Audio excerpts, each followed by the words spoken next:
All right, guys, Shotty T here with another Alliance War video. I believe this is war number 6, season 18. We're still in tier 5, amazingly. We're on a bit of a losing streak here.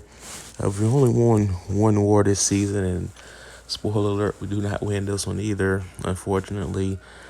But like I said, this flow tactic is really just beating us in the butt, and it doesn't help that we have a Mojo boss this time.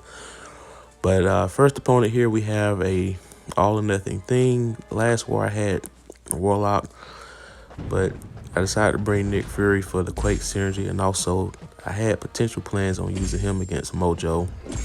So the idea in this particular fight is that I didn't really care if I got to an SP3. I was going to try to see if I can knock him down before he got to his SP3. So at the very beginning of the fight, I decided to stun him, get the protection, wait for that to wear off so that way I can maximize my damages instead of having him fend off most of it. But unfortunately, protection came up again, and then it goes to SP3. So now he's going to be unblockable and unstoppable. So in hindsight there, I probably should have just not do the SP2, but I thought it could have potentially killed him, like by stunning him, so that way I could do another combo. But instead, it didn't stun him. It's RNG based. It's based off the amount of tactical charges you have to have a higher chance of stunning, and I think I didn't have any tactical charges there. So really, because of what would have happened if once I ate that SP3, I could have just countered with the SP3 of my own and not be cornered. But it's all good. Here, I missed my parry and just got wrecked. If I would have got that parry in there, I would have been able to finish him off. But now, brute force is kicked back in. I really prefer not to go to the other Nick Fury life in this particular fight. So I go to the SP3. I'm in Assassin's range, so I'm hoping that this kills him here. And yeah, it looks like it does. So it wasn't the cleanest fight, but really, I really didn't care if I ate an SP3. I just didn't want to take another SP3. But hindsight, could have used Quake, but I've used her on that node before and kind of struggled. But it was because I was quaking and shaking instead of quake and parry. So next time I'll just quake and parry, simplify that fight. But this one here, we have an all or nothing clairvoyant, and this is kind of a staple who I see here. Matter of fact, thing and clairvoyant are pretty much staples what I see in this war. So I just have to get used to quaking both of these. Now this time the AI was pretty cooperative, allowing me to hit into the block. As you saw in a couple of videos back, the AI was just super aggressive and got me cornered really quickly. It got flirted with 3 bars of power. In fact, it did get the 3 bars of power, but it was at the very end. I kind of messed up there, so now I'm kind of against the ropes with the whole SP3 ordeal. So can't really afford to take another combo or lose another debuff or another buff because of Mystic Dispersion. So in a nullify ability with her Mystic charges. So one more. There we go. Alright, so very next fight here, we got a Killmonger on Power Focus.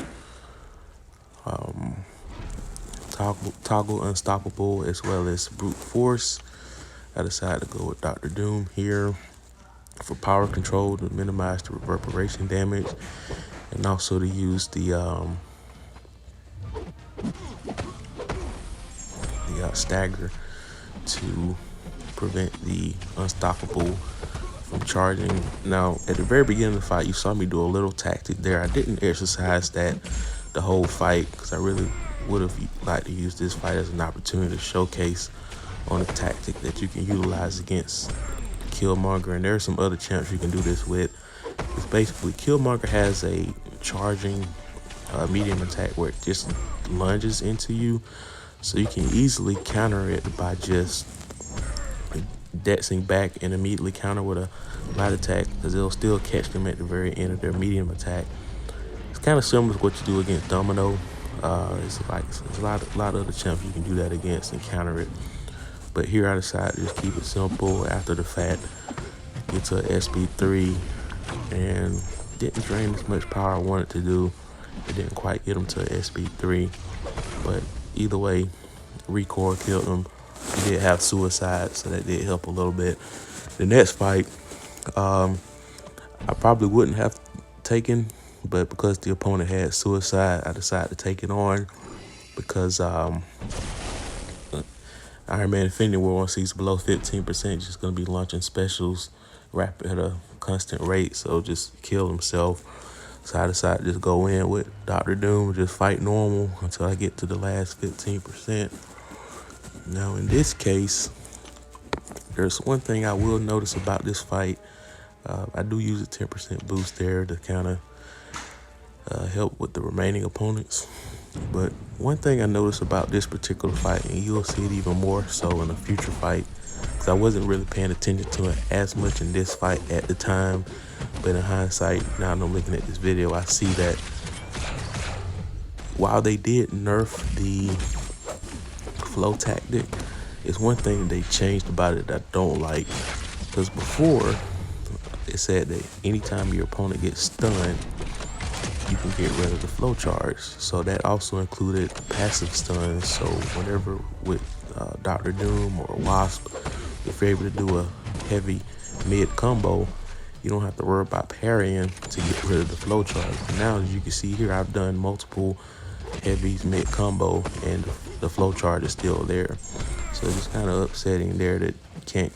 I mean, I know they changed it where you can do a perfect block to get rid of it, but it's still too overwhelming of a tactic. I think they should just tone it down to where you can get rid of flow by either stunning the opponent or by applying a perfect block, because it's just the power gain is just too crazy for one, and it's just unrealistic. So I took a little chip damage there with 7 powers, 7 Fury stats. I decided to do an SP3 to gain some of that health back. I was just gonna let him kill himself with the SP1 spam, but he decided to get passive and wanted to just attack me. So that's the end of that fight. Now the very next fight here is gonna have Masochism against Korg Sig 200. So it's gonna be shrugging off a lot of debuffs, but not gonna apply many debuffs in this fight because he's shock immune for one, so I don't have to worry about applying any debuffs with Dr. Doom. So this is why I did not bring Warlock, by the way, because this would have been a bad matchup for him because of the thorn damage. And if I would have tried to parry to do my light attacks, it's a good chance it would have shrugged it off with the rock stats and its signature level. So I decided to use a combat regeneration boost that will allow myself to take more block damage and also to heal Doom. And now last war I struggled dexing his SP1, but I was on point this war. And normally I'm pretty good dodging his SP1. I was just terrible that last war. But so everything's going pretty smooth. Trying to bait another heavy there. He's not cooperating. So now I decided to just go for an intercept. Another intercept. And now we go to the vaunted Doom SP3 cycle. And the opponent has 66% health, but this cycle is just so deadly once you get to 3 bars of power. Especially if they're above 2 bars, because then they'll be at 3. You can do a double medium, light, medium, medium, siphon, SP1. That puts you directly to SP2. And then you can finish them off with the incinerate. I mean, he even regenerated some of that back with Masochism, but it's too much incinerate damage with that Fury buff. So that was a pretty fun time. So I was able to get that fight finished in less than 3 minutes. So that gave me an opportunity to use the combat regeneration boost to maintain this effect going into the next fight against Captain Marvel movie. I could have used Quake, but Dr. Doom was just a tasty matchup against Captain Marvel movie because of the added bonus damage. So it's a good opportunity to get Doom back to 100% or close to it.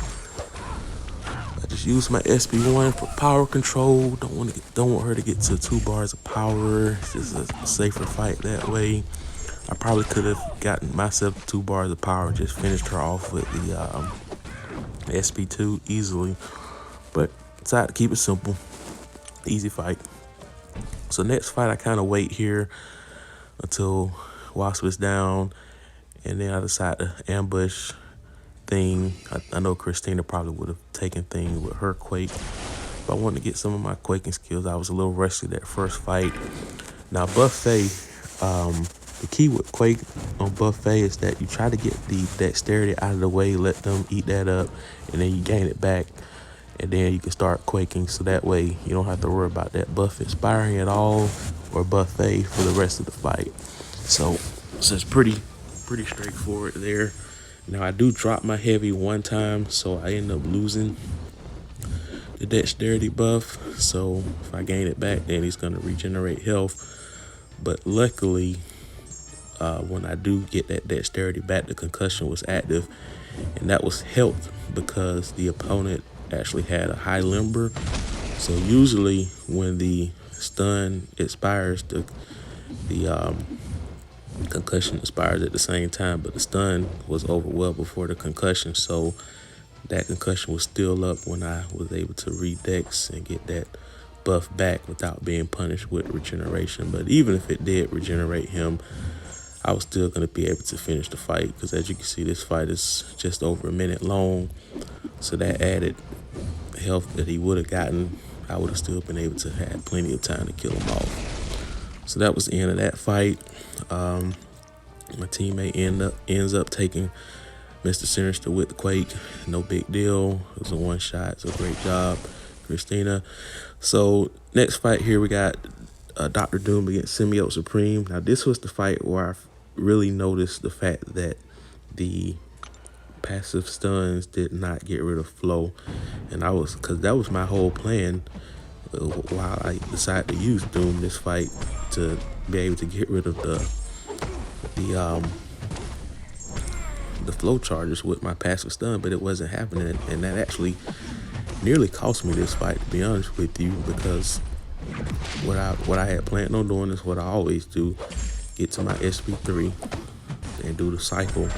But as you can see, the cycle does end up backfiring. Now I probably should have gotten a parry in there before starting that cycle, but I end up messing myself up here, and you'll see. And I'm still in that 10% boost, by the way. So I go to my SP3 cycle like you see me do that last fight. So we do medium, medium, light, light, light, medium, medium, siphon. Now I get to my SP2, but he still has that power flood. So that's all that did is push him to 3 bars of power, and the incinerate, I don't know if it would have completely melted him, but it would have come pretty close. But again, he got pushed to SP3, so you got dismay node, 10% stun. So this SP3 could have easily stunned me, and then he would have just been able to bleed me to death, because after Symbiote Supreme's SP3, any attack you get, you're gonna get bled. So I easily could have died there if I would have got stunned after that SP3. So that was unfortunate, but I was able to get through that fight without dying. So the next fight here, we have Mysterio. So because I lost some health there, I didn't want to take any chances. I wanted to just put a potion into Doom, and also I believe I put another combat regeneration boost. In hindsight, probably should have just used another Alliance potion, because those combat regeneration boosts are pretty valuable. You don't want to just throw those away just for one fight. If I'm going to use it, I need to use it for multiple fights. So I had to go with a attack, 10% attack.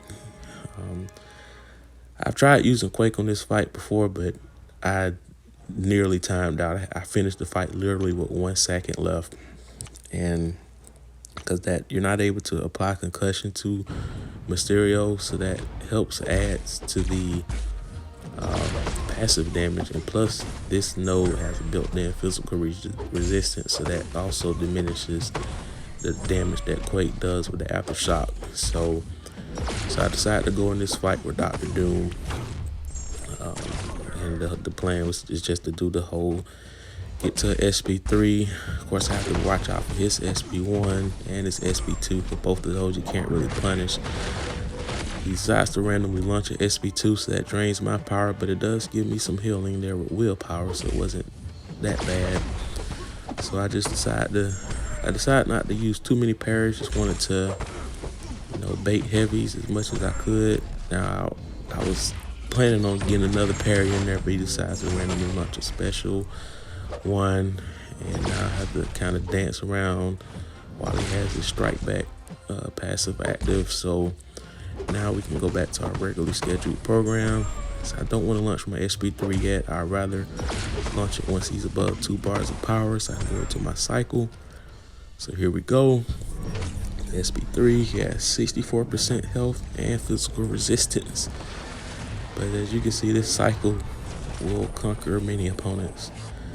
So we got medium, light, medium, SP1, siphon power, SP2, ball game.